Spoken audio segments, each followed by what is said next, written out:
Good afternoon बच्चों। आज हम आपके सामने जो परागकण होता है, परागकण के निर्माण की या उसके वृद्धि की क्या वो है, उसके बारे में बताया गया है। ठीक है, अब यहाँ पर आप देखेंगे ये जो चित्र पूरा बना हुआ है, ठीक है, तो परागकण कैसे उसमें परिवर्धन हो रहा है, तो उसकी सारा इसमें आपको चित्र दिखाई देता है। तो परागकण के परिवर्तन के समय हम देखते हैं कि उसमें दो चरण होते हैं, एक प्राथमिक चरण होता है और एक द्वितीय चरण होता है। तो प्राथमिक चरण में जो है आपका कायिक कोशिका और जनन कोशिका दो चीजें बनती हैं। तो प्राथमिक चरण में जो है आपका क्या होता है, ये आपको दिख रहा है, ये कायिक कोशिका है। प्राथमिक चरण में आपकी जो कोशिका है परागकण की, उसके अंदर एक केंद्रक होता है और उसके आसपास जो है रसधानी होता है और यहाँ पर क्या भरा होता है, कोशिका द्रव्य भरा होता है। ठीक है, तो हम इसको क्या कहते हैं, कायिक कोशिका। क्या कहते हैं, कायिक कोशिका।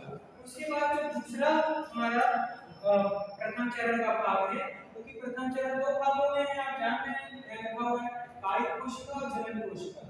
तो कायिक कोशिका का मतलब एक गोलाकार संरचना होती है जिसमें केंद्रक उपस्थित है, कोशिका द्रव्य उपस्थित है, रसधानी उपस्थित है, ये सारी चीजें उपस्थित होती हैं। फिर आपका दूसरा संरचना है जनन कोशिका। तो जनन कोशिका में आप देखते हैं कि ये लेंस आकार का, ये लेंस आकार की एक संरचना है और इस लेंस आकार की संरचना में एक केंद्रक निहित होता है। ठीक है, इसे हम क्या कहते हैं, जनन कोशिका कहते हैं। क्या कहते हैं, जनन कोशिका। और इसके ऊपर आप देख रहे हैं कि क्या है, कायिक कोशिका, क्योंकि ये पहले निर्मित हो जाती है। ठीक है, प्रथम चरण के पहले भाग में कायिक कोशिका का निर्माण हो जाता है और फिर उसके बाद दूसरे भाग में जनन कोशिका का निर्माण हो जाता है।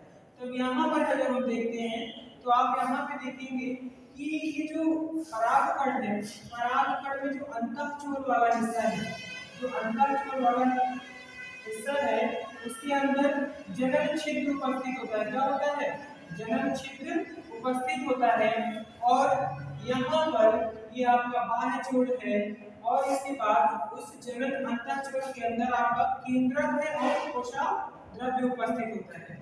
फिर इसके बाद जब अगली प्रक्रिया होती है, उस प्रक्रिया में हम देखते हैं कि जो ये अंतःचूल है, अंतःचूल या विभाजित, ये अंतःचूल से अंदर कायिक कोशिका का निर्माण हो जाता है और इसी के बाहर जो है आपका जनन कोशिका का निर्माण हो जाता है। किसका, जनन कोशिका। और यहाँ पे आप देख रहे हैं कि तो जनन छिद्र उपस्थित ही है। ठीक है, जब जनन छिद्र उपस्थित होता है तो यहाँ पे हम देखते हैं कि जो केंद्रक है, जो केंद्रक है इसके अंदर कायिक कोशिका का या कायिक कोशिका का केंद्रक और जनन कोशिका का केंद्रक एक परागकण उपस्थित है। तो यहाँ पर जो कायिक कोशिका का केंद्रक है, तो ये जो आप देख रहे हैं जो संरचना, यहाँ पे यहाँ जनन छिद्र उपस्थित होता है। तो ये जनन छिद्र क्या करता है, आपका नलिका का निर्माण करता है। इसका नली का निर्माण करता है जो आगे जाकर आपका पराग नली हो जाती है। क्या हो जाती है, पराग नली। तो पराग नली जो ये बढ़ रही है, ये इस पराग नली में आपका जो कायिक कोशिका का केंद्रक है वह चला जाता है, तो उसे हम नली केंद्रक कहते हैं। क्या कहते हैं, नली केंद्रक कहते हैं। ये नली केंद्रक आपको दिखाई दे रहा होगा और ये नली केंद्रक से इसमें चला जाता है। तो उसके बाद जो आपका जनन कोशिका का केंद्र है, जनन कोशिका का केंद्र है, यह समसूत्री विभाजन के द्वारा विभाजित हो जाता है।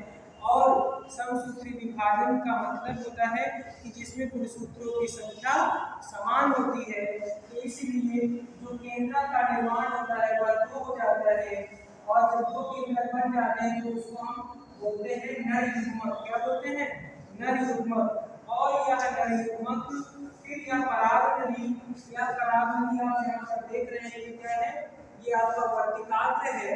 ये पुष्प का, ये मादा पुष्प का जनन वर्तिकाग्र है और ये वर्तिका दिखाई दे रही है और इस वर्तिका से ये क्या है, आपका अंडाशय है। तो यहाँ से जो पराग नली निर्मित हुई थी, ये वर्तिका से होते हुए बीजांड की तरफ आती है और बीजांड में आपको पता है कि बीजांड की संरचना जब हम देखते हैं तो एक नीचे की तरफ तीन कोशिकाएं उपस्थित होती हैं जिसको हम अंड कोशिका एक अंड कोशिका, दो सहायक कोशिका, मध्य में आपका ध्रुवी केंद्रक और उसके ऊपर प्रतिमुख कोशिकाएं होती हैं जो 3 होती हैं। ठीक है, तो यहाँ पर जो आप देख रहे हैं कि नर युग्मक को थे, इसमें पहला नर युग्मक अंड कोशिका को निषेचित करता है तो उसे भ्रूण कोश कहते हैं, और जो दूसरा केंद्रक है उसको वो ध्रुवी केंद्रकों को के साथ सामयिक हो जाता है तो उसे भ्रूण कोश बनाता है। क्या बनाता है? भ्रूण कोश। तो ये जो संरचना है ये 3n हो जाती है भ्रूण कोश, और भ्रूण कोश 2n हो जाती है। इसी प्रक्रिया को आपका दोहरा निषेचन कहते हैं। धन्यवाद।